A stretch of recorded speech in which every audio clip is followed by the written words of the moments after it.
Good morning! Samahan niyo ako ngayong araw. So for today's video, ayun nga, kagigising ko lang at magtutupi muna ako ng aking hinigan.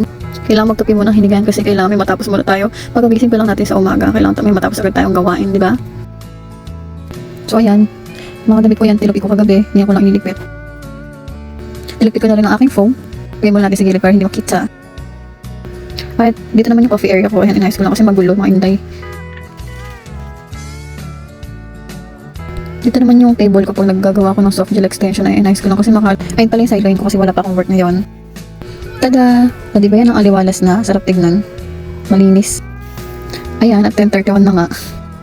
Nakulimlim at wala pang mga marites dito sa labas. Diba? Aliwalas.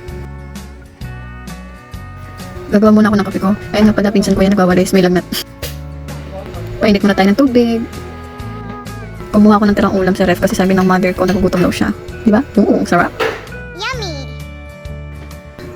Ayan, inoven ko na, hindi ako na initin. Kaya na yung kanin namin at tuyo.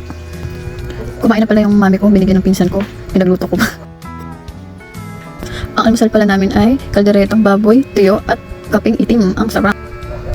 Tapos na ako kumain at magliligpit na ako ng kinainan ko dyan. Ayan. Dito nakadalawa kong kain.